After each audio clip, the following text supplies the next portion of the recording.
The evening started like any other, really. I was on the old sofa, sunk into the cushions that Mary insisted needed replacing.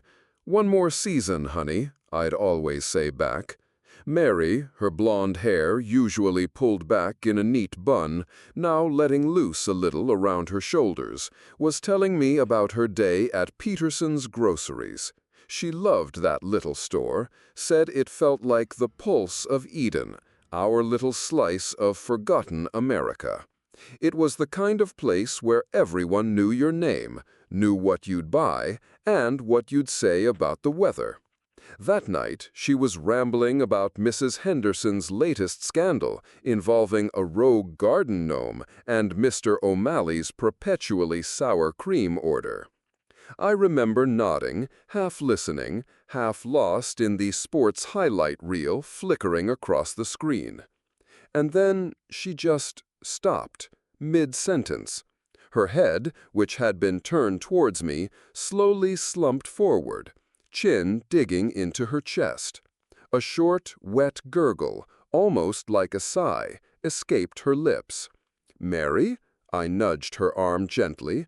My attention was fully on her now, the game forgotten. Her eyes blinked open, slowly, deliberately. They were her eyes, those same cerulean pools I'd looked into for 20 years. But for just a fraction of a second, I saw something else.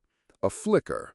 A faint, almost imperceptible streak of something that looked like a deep, murky amber weaving through the blue. Like sunlight hitting stagnant water, catching just the wrong way. She gave a small, almost too wide smile. "Oh, David, goodness, I must have just dozed off. Long day, you know. Just overworked, I guess." Yeah, overworked. That made sense. People got tired. But the smile? It hung there a little too long, stretched a bit too wide. And that flick in her eyes? I blinked. It was gone. Just the usual blue. I frowned. "Must be the stupid lamp in here," I mumbled, convincing myself. The light, sometimes it did play tricks. Mary just chuckled, a low, throaty sound that made the hairs on my arms prickle just a little. I shook my head, deciding I was tired too, probably just seeing things. Later, I was in the kitchen, trying to brew a cup of coffee strong enough to wake the dead. My own eyes felt heavy. I was just pouring the hot water into the filter when my pocket buzzed. My phone. A number I didn't recognize. No caller ID. Strange. Most numbers in Eden were either local names or clearly marked spam likely. I swiped to answer.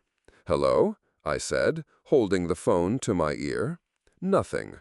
Just a low, steady hum. Not a dial tone, not static. More like a deep, vibrating thrum, resonating from inside my head, maybe? Or from the phone.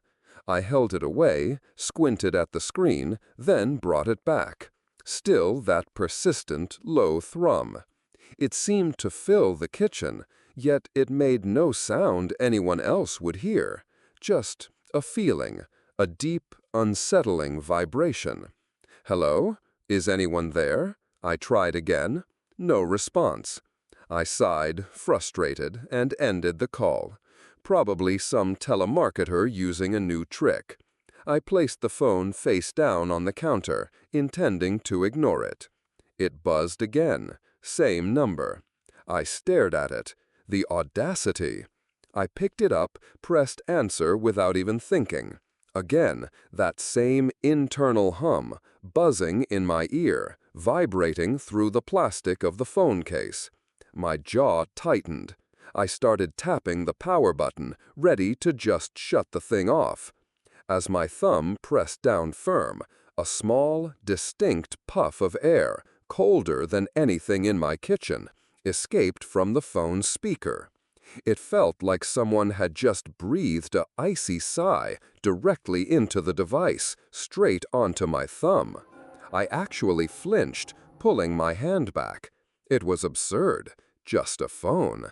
But for a moment, I could almost feel the phantom breath clinging to my skin. I tossed the phone onto the counter, suddenly unwilling to touch it again. Damn thing. That evening, dinner was, well, it was roasted chicken, just like the night before. I slid into my seat at the small kitchen table, the familiar scent of herbs and roasted poultry filling the air. "Honey," I said, looking at the golden brown bird Mary was carving.